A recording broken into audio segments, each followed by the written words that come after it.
ماں کی شکل بگڑ جاتی ہے، باپ کی پیشانی پہ بل پڑنے لگ جاتے ہیں، تو مولوی بن کے کرے گا کیا؟ ابھی تو تیری عیاشی کے دن ہے کہ ابھی سے داڑھی رکھ لے گا، ابھی سے نماز پڑھنے لگ جائے گا، ابھی سے نماز کا نشان تو پیشانی پہ بنا لے گا، تو مولوی بن کے کرے گا کیا؟ تو اب یہ باتیں نسلوں میں منتقل ہو رہی ہیں۔ لوگ اپنی اولاد کو عالم بنانا پسند نہیں کرتے، لوگ اپنی اولاد کو، بہت لوگ ہیں حافظ قرآن بنانا پسند نہیں کرتے، لوگوں نے اپنی اولاد کو دین سے دور رکھا ہوا ہے۔ یہ عالم بن کے کرے گا کیا، مفتی بن کے کرے گا کیا، کچھ نہیں ہے۔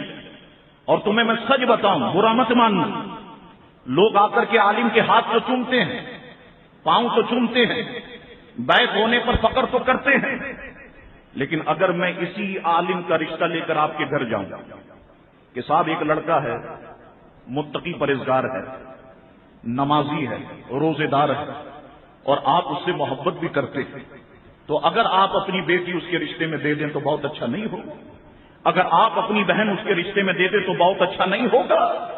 اب ان صاحب کی پیشانی پہ بل پڑنے لگ جائیں گا، چہرے پہ 12 بجنے لگ جائیں گا، میں نے کیا بیٹی اس لیے پیدا کی تھی کسی مولوی کو دوں؟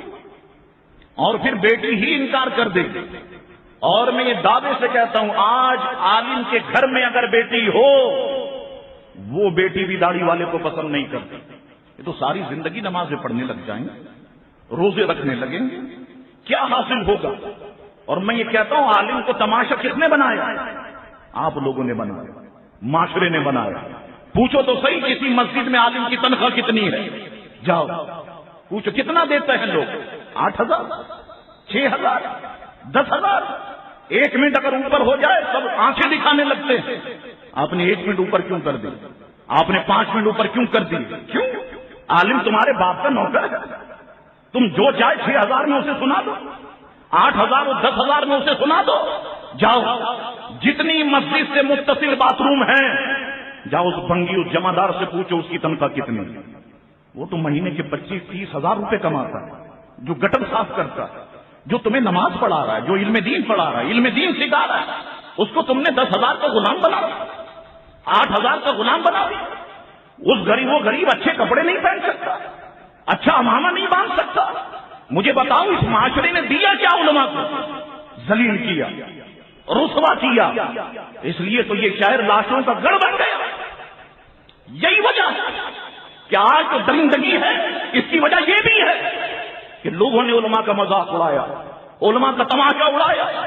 اور میں سچ کہتا ہوں، تم عزت کرو یا نہ کرو، میرے آقا نے عالم کا مقام بلند فرمایا اور واضح طور پہ فرما دیا کہ میری امت کا عالم اگر کسی بستی سے گزر جائے، اللہ تعالیٰ اس بستی کے قبرستان سے 40 دن کے لیے مردوں پر سے عذاب کو اٹھا دیتا ہے۔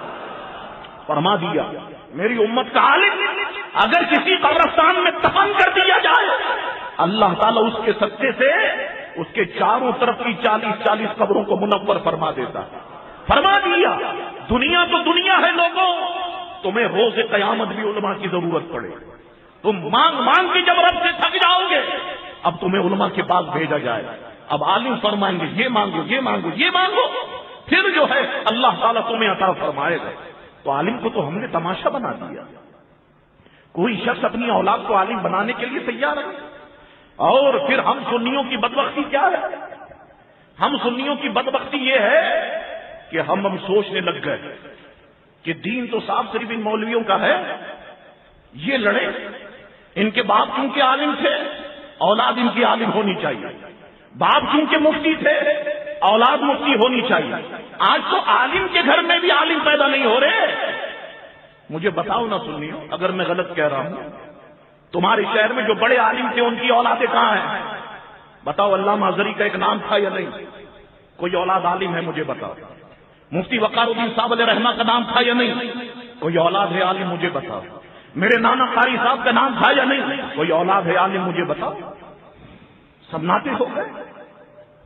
تم لے کے آتے ہو دودھ، صاحب مولوی صاحب یہ دودھ بھیجا ہے امی جان نے، وہ 5 کلو دودھ امی نے بھیج دیا۔ ہاں، امی نے کہا اس پہ بلی نے منہ مار دیا تھا، یہ مولوی کو دے کے آؤ۔ یہ آٹے میں چپکلی چلی گئی تھی، یہ 10 کلو آٹا مولوی کو دے دو. تم نے تماشا بنایا علماء کا. یہی وجہ ہے منبر خالی ہو، محراب خالی ہو، تمہارے پاس آئے گا.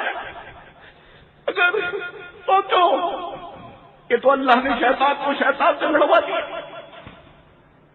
دیوبندی شیعہ کو، شیعہ دیوبندیوں کو مار رہی ہے، ہم دیکھ رہے ہیں.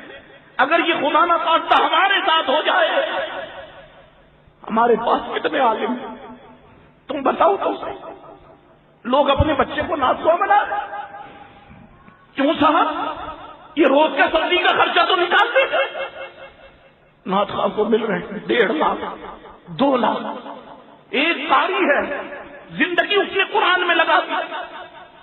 سا کیسے نکلتا ہے، ہاں کیسے نکلتا ہے، تا کیسے نکلتا ہے. کتنا دیتے ہو تم قاری کو، قرآن سنانے والے کو؟ کتنا دیتے ہو علماء کو؟ یہ سب خالی ہو گیا. منبر خالی ہو گئے، مسجد خالی ہو گئی، محراب خالی ہو گئی. کچھ بھی نہیں رہا سنی مسلمانوں، کچھ نہیں رہا. یہی وجہ ہے کہ بدعقیدگی غالب آ گئی. سنیوں کو دیوار سے لگا دیا گیا. کچھ سنیوں کے پاس نہیں ہے. 2-4 دھماکے ہو گئے تو سنیوں کا نشان جو ہے وہ ختم ہو جائے گا. تم نے بیدار ہونا پڑے گا. تم نے اپنے گھر سے علماء کو پیدا کرنا ہوگا. تم نے تہیہ کرنا ہوگا کہ اپنے بچے کو ہم عالم دین بنائیں گے. نعت خوانوں سے دین نہیں بچے گا، علماء سے دین بچے گا. نعت خواں کیا دلیل دیں گے؟ ان سے اگر گفتگو ہو جائے کہ نور پہ گفتگو کرو، کیا کہیں گے؟ نور والا آیا ہے، نور لے کے آیا ہے، کیا کہیں گے نعت خواں؟ مجھے بتاؤ کیا دلیل دیں گے؟ یہ دین تو علماء بچائیں گے نا. تو خدا کے لیے علماء کی قدر کرو. یہ بات اس لیے نہیں کی کہ تم میری عزت کرو، میرے ہاتھ سنو، کوئی ضرورت نہیں ہے. لیکن علماء کی عزت کرو، علماء کی قدر کرو، اور اپنی اولاد کو ان کے پاس بٹھاؤ، خدا کے لیے عالم بناؤ. یہ سب سناٹا ہو جائے گا، ویرانگی ہو جائے گی. پھر ایک وقت آئے گا کہ مسجدیں تمہاری ہوں گی، نماز پڑھانے والے وہابی دیوبندی ہوں گے. مدرسے تمہارے ہوں گے، نماز پڑھانے والے وہابی دیوبندی ہوں گے. خدا کے لیے اپنی اولاد کو عالم بناؤ، اس طرف دھیان دو، ان کو حقارت سے نہ دیکھو. اور آج وہ دور آ گیا، بچے داخل ہوتے ہیں 100-200 کی تعداد میں، آخری میں 2 مہینے کے بعد کتنے رہ جاتے ہیں؟ 8-10. کراچی والا کوئی نہیں، سب بیچارے باہر کے آتے ہیں، دین پڑھ کے یہاں سے جاتے ہیں. جب ہم کراچی والوں کو کہتے ہیں، وہ کہتے ہیں ماں ناراض ہو جاتی ہے، تیرے 2 بھائی کام کرتے تب وقت تو کیوں نہیں کام کرتا؟ اب یہ اگر پڑھائی میں توجہ نہیں کرے گا، یہ کام میں لگ جائے گا تو دین کیسے پڑھے گا؟ تو یاد رکھو سنی مسلمانوں، تمہیں اس پہ سوچنا ہوگا بیٹھ کر کے. اللہ تمہیں اولادوں سے نوازے تو ایک اولاد کو ضرور عالم بناؤ. خدا کے لیے تم نے ایک اولاد کو عالم اور حافظ بنا دیا تو روز قیامت اللہ کے حکم سے تمہارے سروں پہ نور کی دستاریں باندھی جائے. یہ دنیا تو ختم